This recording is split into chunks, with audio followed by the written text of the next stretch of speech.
പ്രതിപക്ഷം മുഖ്യ തെരഞ്ഞെടുപ്പ് കമ്മീഷണറുടെ നേരെ തിരിഞ്ഞിരിക്കുകയാണ്.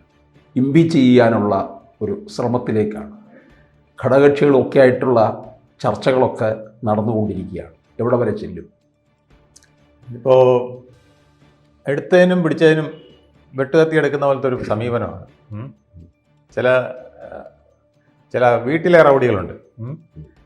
എന്തു പറഞ്ഞാലും ഒന്നുകിൽ വെട്ടുകത്തി അല്ലെങ്കിൽ കൊടുവാൾ എടുത്തുകൊണ്ട് ഭാര്യയുടെ നേരെയും മക്കളുടെ നേരെയും ചെല്ലുമെന്ന് പറഞ്ഞ പോലെയാണ്.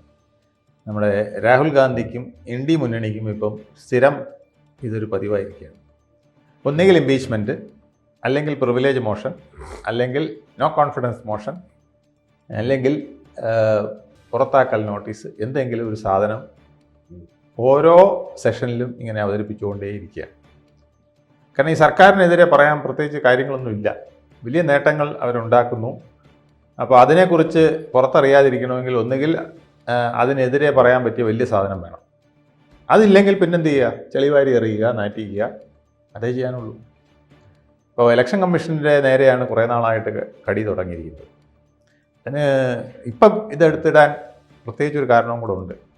കാരണം ധൻഖറിനെതിരെ ഇവർ ഇതുപോലെ ഇംപീച്ച്മെൻറ്റ് കൊണ്ടുവന്നു. അന്ന് അതിലെ അക്ഷരപ്പശ ഉൾപ്പെടെയുള്ള കാര്യങ്ങൾ പറഞ്ഞത് തട്ടി. രണ്ടാമത് ഓം ബിർളയ്ക്കെതിരെ, ലോക്സഭാ സ്പീക്കർക്കെതിരെ പുറത്താക്കൽ പ്രമേയം കൊണ്ടുവന്നിരിക്കുകയാണ്. അപ്പോൾ അതിൽ TMC ഒപ്പിട്ടില്ല. അപ്പോൾ പ്രതിപക്ഷ ഐക്യം വലിയ പ്രധാനമാണല്ലോ. അപ്പോൾ TMC ഒപ്പിടണമെങ്കിൽ, മമത ഒപ്പിടണമെങ്കിൽ ഒറ്റ കാര്യമേ ഉള്ളൂ.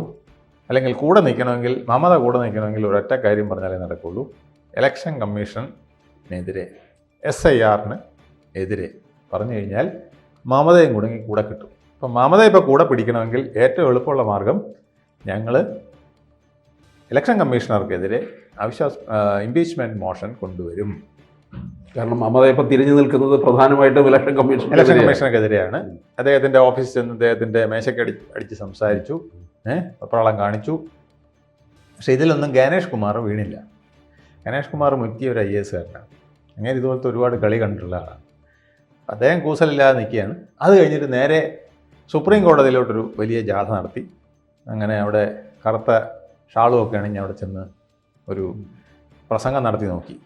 നമ്മുടെ തെരുവിൽ നടത്തുന്നൊരു പ്രസംഗവാസം അവിടെ സുപ്രീം കോടതിയിൽ ചെന്ന് നടത്തി.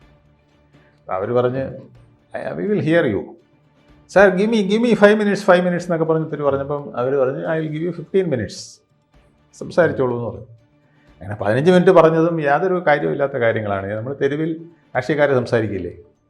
ബംഗാളിൽ ജനാധിപത്യം നശിച്ചിരിക്കുന്നു സാർ, ബംഗാളിൽ ജനാധിപത്യത്തെ ഇവിടുത്തെ BJP സർക്കാർ ഞെക്കിക്കൊല്ലുന്നു, അതിന് കൂട്ടുനിൽക്കുകയാണ് ഗണേഷ് കുമാർ എന്ന ഇലക്ഷൻ കമ്മീഷണർ. അതിനു വേണ്ടിയിട്ട് എടുത്തിരിക്കുന്ന ആയുധമാണ് SIR. ജനങ്ങളെ, വോട്ടർമാരെ പട്ടികയിൽ ചേർക്കുന്നതിനല്ല, പട്ടികയിൽ നിന്ന് പുറത്താക്കുന്നതിനാണ് SIR നടപ്പിലാക്കുന്നത് എന്നൊക്കെ പറഞ്ഞ് കുറച്ച് ഈ ഉണ്ടയില്ല വെടികൾ, തെളിവില്ല ആരോപണങ്ങളൊക്കെ ഇങ്ങനെ നടത്തി. ഇതൊക്കെ സുപ്രീം കോടതിയിൽ ഈ വക സാധനമൊന്നും കേൾക്കില്ലെന്നുള്ളത് മമത LLB പഠിച്ച സ്ഥിതിക്കും മമതയ്ക്ക് അറിയാവുന്നതാണ് എനിക്ക് വിശ്വാസം. പക്ഷേ ഒരു ഷോ കാണിക്കുക എന്നുള്ളത് അവരുടെ ഉദ്ദേശം ഉണ്ടായിരുന്നു എന്നുള്ളത് ആണ് ഞാൻ മനസ്സിലാക്കുന്നത്.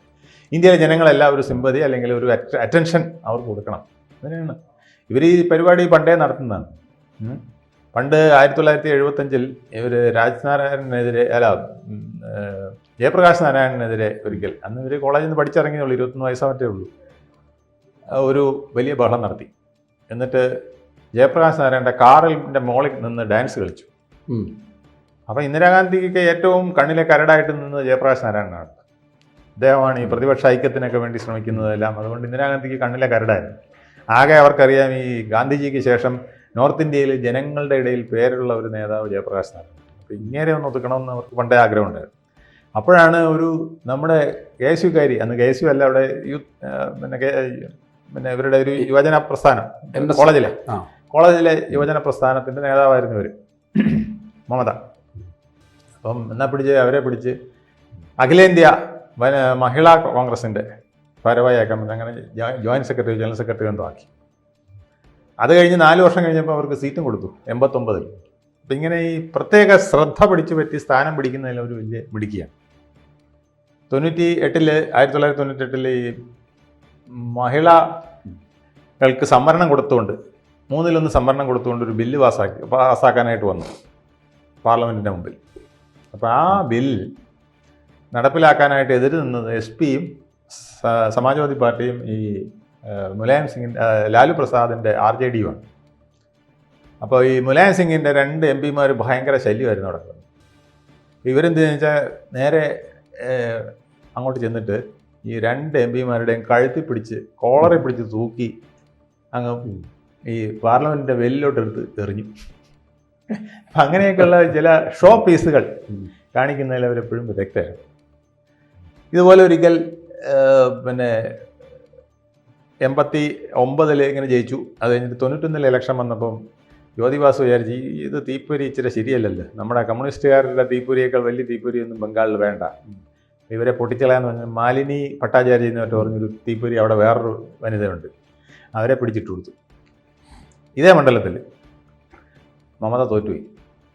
അപ്പം മമതയ്ക്ക് വട്ടളായി. മമത എന്ത് ചെയ്യുന്ന വെച്ചാൽ ഉടൻ തന്നെ അപ്പോൾ അവിടെ ഒരു DYFIക്കാരനായിട്ടൊരു ഈ മാർക്സിസ്റ്റ് പാർട്ടിയുടെ ഒരു യുവജന വിഭാഗത്തിൻ്റെ ഒരു നേതാവല്ല പ്രവർത്തകൻ ഒരു വികലാംഗയെ ബലാത്സംഗം ചെയ്തു. അപ്പോൾ അതെങ്ങനെ ഒരു മൂലയ്ക്ക് ഒരു പത്രത്തിലെങ്ങാണ്ട് ചെറുതായിട്ട് വന്നു പോയൊരു വാർത്തയാണ്. അപ്പോൾ ഇവർ വിചാരിച്ച് ഇത് പറ്റിയ സന്ദർഭം, ഇവരിതിനെ എടുത്ത് ബ്ലോക്ക് ചെയ്ത് ഇത് വലിയ വിഷയമാക്കി പശ്ചിമ ബംഗാൾ മുഴുവൻ കത്തുന്ന ഒരു വിഷയമാക്കിക്കൊണ്ട് കുറേ ആൾക്കാരെ വിളിച്ച് നേരെ റൈറ്റേഴ്സ് ബിൽഡിങ്ങിലേക്ക് ജ്യോതിബാസുവിനെതിരെ അങ്ങോട്ട് ചെന്നു. ജ്യോതിബാസ് പറഞ്ഞ് നിങ്ങൾ മഹാപേശകാണ്, പോലീസുകാരെ പറഞ്ഞ് അടിച്ച് ഉരുട്ടിയേക്കാൻ പറഞ്ഞു. അങ്ങനെ അടിച്ച് ശരിയായി കളഞ്ഞു മമത. അന്ന് 13 പേരെ വെടിവെച്ചും കൊന്നുകളഞ്ഞു. ഭയങ്കര ഒരു ഇന്ത്യ മുഴുവൻ ശ്രദ്ധിക്കുന്ന ഒരു വിഷയമായി വന്ന് അവസാനം സുപ്രീം കോടതിയിൽ അവർ വലിയ സീരിയസ് ആയിട്ട് തന്നെ എടുത്തു കേട്ടോ. സുപ്രീം കോടതി പറഞ്ഞത് ജാലിയൻ വാലാബാഗ് കൂട്ടക്കൊലയ്ക്ക് ശേഷം നടന്ന ഏറ്റവും വലിയ നരഹത്യയാണ് ജ്യോതിബാസു ചെയ്തതെന്നൊക്കെ അവർ പറഞ്ഞു. പക്ഷേ ജ്യോതിബാസിനറിയാം ഇത് അവർക്കൊക്കെ ഒത്തിരി എക്സ്പീരിയൻസ് ഉണ്ടല്ലോ, ഇതിനെ ഇങ്ങനെ വിട്ടാക്കൂല, ഇത് വെറും തരികിടയായിട്ട് വരും എന്ന് വിചാരിച്ച് അദ്ദേഹം ആദ്യമേ തന്നെ പണിതാണ്. നല്ല അടി പോലീസുകാരോട് പറഞ്ഞു, കൊടുത്തേക്കാൻ പറഞ്ഞു. പെണ്ണാണെന്നും ഒന്നും നോക്കണ്ട, MP ആണെന്നും ഒന്നും നോക്കണ്ട, കൊടുത്തേക്കാൻ പറഞ്ഞു ഫസ്റ്റ് ആയിട്ട്. നല്ലപോലെ പറ്റിച്ചു. പക്ഷെ ഇപ്പം മമതയെ ഇവർക്ക് മരിക്കാൻ കഴിയുമോ? ഈ ഒരു വിഷയത്തിലൂടെ കൊണ്ടുവന്നിട്ട് ഇതിലിപ്പോ ഇന്ത്യ മുന്നണി ഉദ്ദേശിക്കുന്ന ഇതാണ്. ഇപ്പം ഓം ബിർളയുടെ കേസിൽ ഇവർ മാറി നിൽക്കില്ലേ, അപ്പം മമതയെ പിടിച്ചിടണമെങ്കിൽ മമത കത്തിക്കൊണ്ട് നിൽക്കുന്ന ഒരു വിഷയത്തിൽ തന്നെ പിടിച്ച് നിർത്തണം. അതിനാണ് മമതയെ കൂട്ടാൻ വേണ്ടിയിട്ടാണ് ഇപ്പം ജ്ഞാനേഷ് കുമാർ എന്ന ഇലക്ഷൻ കമ്മീഷണർക്കെതിരെ ഇംപീച്ച്മെൻറ്റ് മോഷൻ. ഇതിപ്പോൾ നിത്യ പണിയായതുകൊണ്ട് ഇതിപ്പം ഡൽഹിയിൽ ആർക്കും ഇതൊരു മൈൻഡില്ല. ഇതിനിടയ്ക്ക് രാഹുൽ ഗാന്ധി പുറത്താകുമോ എന്നുള്ളതാണ് ഇപ്പോൾ അവസ്ഥ. രാഹുൽ ഗാന്ധിക്ക് പുറത്താക്കൽ അവിശ്വാസം മാറ്റിയിട്ട് പുറത്താക്കൽ നോട്ടീസിലേക്ക്, പ്രിവിലേജ് മോഷന് പകരം പുറത്താക്കൽ നോട്ടീസിലേക്ക് വരാനുള്ള സാധ്യത ഉണ്ടെന്നാണ് അറിയുന്നത്. അപ്പോൾ അത് വരുമ്പം രാഹുലിൻ്റെ കാര്യം ഉറപ്പായി കഷ്ടത്തിലാവുമോ എന്നുള്ളതാണ്. പിന്നെ രാഹുലിനെ കഷ്ടത്തിലാക്കരുതെന്ന് പറയുന്ന BJPക്കാരും ഉണ്ട്. കാരണം ഇയാളെ കഷ്ടത്തിലാക്കിയാൽ വേറൊരുത്തൻ കയറി പ്രതിപക്ഷ നേതാവായാൽ നമുക്ക് അതിനൊക്കെ തന്നെയാണ്. ഇതാകുമ്പോൾ ഇങ്ങനെ വെട്ടിത്തരമൊക്കെ പറഞ്ഞ് ഇങ്ങനെ നിന്നോളൂ, നമുക്ക് വലിയ കുഴപ്പമില്ല. ഒരിക്കലും ആ ഗ്രാഫ് ഉയരാൻ പോകുന്നില്ല. മറ്റേത് ചിലപ്പോൾ ഇനി ശശി തരൂരിനെയോ അല്ലെങ്കിൽ ഇപ്പോൾ ഡെപ്യൂട്ടി ഓപ്പോസിഷൻ ലീഡറായിരിക്കുന്ന ഗൗരവ് ഗൊഗോയിയൊക്കെ പിടിച്ച് പ്രതിപക്ഷ നേതാവാക്കിയാൽ ഇവർ കുറച്ചുകൂടെ സീരിയസ് ആയിട്ട് വന്നാൽ പിന്നെ നമുക്ക് ഇതിനൊക്കെ ആൻസർ പറയാൻ മെനക്കെടാണ്. ഇതാകുമ്പോൾ കുഴപ്പമില്ല, ഇങ്ങനെ കളിയും ചിരിയും കുറേ ഗോഷ്ഠികളും പിന്നെ ഷോൾഡർ പരിപാടികളൊക്കെ കാണിച്ചിങ്ങനെ നിൽക്കും, കുഴപ്പമില്ല എന്ന് തോന്നും. ഇപ്പം എന്തായാലും ഇംപീച്ച്മെൻ്റ് എന്നുള്ളത് ഇപ്പോൾ ഒരു നിത്യാഭ്യാസമായി ഇന്ത്യ മുന്നണിക്കാരെടുത്തിരിക്കുകയാണ്. ഭരണഘടന എന്ന് പറഞ്ഞൊരു സാധനം ഇങ്ങനെ പിടിച്ചുകൊണ്ട് ഭരണഘടനാ സ്ഥാപനങ്ങൾക്കെതിരെ, ശരിക്കും ജ്ഞാനേഷ് കുമാറിനെതിരെ അല്ല അവർ പോകേണ്ടത്. ഇംപീച്ച്മെൻറ്റ് അവർ പോകണമെന്നുണ്ടെങ്കിൽ അവരുടെ പറഞ്ഞ കാര്യങ്ങൾ SIR ആണ് പ്രശ്നം, അല്ലെങ്കിൽ പിന്നെ ജ്ഞാനേഷ് കുമാറിൻ്റെ ധിക്കാരമാണ് പ്രശ്നം. ഇങ്ങനെയൊക്കെ ആണെങ്കിൽ അവർ ഇംപീച്ച് ചെയ്യേണ്ടത് നമ്മുടെ സുപ്രീം കോടതി ചീഫ് ജസ്റ്റിസിനെയാണ്. അദ്ദേഹമാണ് ഇത് മമത എന്ന് പറഞ്ഞപ്പം എടുത്ത് തള്ളിയത്. അങ്ങനെ ഒന്നും വേണ്ട, എല്ലായിടത്തും SIR ഒക്കെ നേരെ മാന്യമായിട്ടൊക്കെ നടത്തണം. അങ്ങനെ SIR ഒക്കെ നടത്തിയാലേ നമ്മുടെ വോട്ടേഴ്സ് ലിസ്റ്റൊക്കെ ശരിയാകുള്ളൂ. അതിൽ അപാകതകളൊക്കെ വരാതെ നോക്കണം എന്നല്ലാതെ SIR നടത്തണ്ടെന്നൊന്നും പറയണ്ട. അതിനുള്ള പവറൊന്നും ജ്ഞാനേഷ് കുമാർ കുറയ്ക്കണ്ട. നിങ്ങളവിടെ മൈക്രോ ഒബ്സർവറെയൊക്കെ വെച്ച് ചെയ്തോ, പക്ഷേ അതെല്ലാം കൃത്യമായിരിക്കണം, വേണ്ട രീതിയിലായിരിക്കണം എന്ന് പറഞ്ഞ് ഓർഡർ ഇട്ടത് ഇപ്പോൾ ചീഫ് ജസ്റ്റിസാണ്. അപ്പോൾ അദ്ദേഹത്തിനെതിരെ ഇംപീച്ച്മെൻറ്റിന് പോകുമെന്ന് ഇനി അറിഞ്ഞുകൂടെ. ചിലപ്പോൾ ഇനി അടുത്ത ഈ ഗണേഷ് കുമാറിൻ്റേത് വലിച്ചില്ലെങ്കിൽ പിന്നെ അടുത്ത അതായിരിക്കും. ഈ ഇംപീച്ച്മെൻ്റ് ഒന്നും അവിടെ വലിക്കില്ല. കാരണം മോദിക്ക് ഭൂരിപക്ഷം ഇരിക്കുമ്പോൾ BJPക്ക് ഭൂരിപക്ഷം ഇരിക്കുമ്പോൾ ഇതൊന്നും വലിക്കാൻ പോണില്ല. പിന്നെ ചുമ്മാ ഒരു ന്യൂസൻസ് വാല്യൂ, ചിലരിങ്ങനെയാണ് ന്യൂസൻസ് വാല്യൂ. സ്പീക്കറുടെ കാര്യത്തിനകത്ത്, ലോക്സഭാ സ്പീക്കറിന്റെ കാര്യത്തിൽ ഇത് തന്നെയാണ് ന്യൂസൻസ് വാല്യൂ ക്രിയേറ്റ് ചെയ്യാം, അതേ ഉള്ളൂ. കാരണം ഇതിനകത്ത് ഒന്നും ഇല്ലല്ലോ, അറിയാൻ തക്ക വിഷയം വേണ്ടേ. ഇപ്പം സ്പീക്കറെ ഇംപീച്ച് ചെയ്യണമെങ്കിൽ സ്പീക്കർ അത്ര ഒരു തെറ്റ് ചെയ്തിരിക്കണം.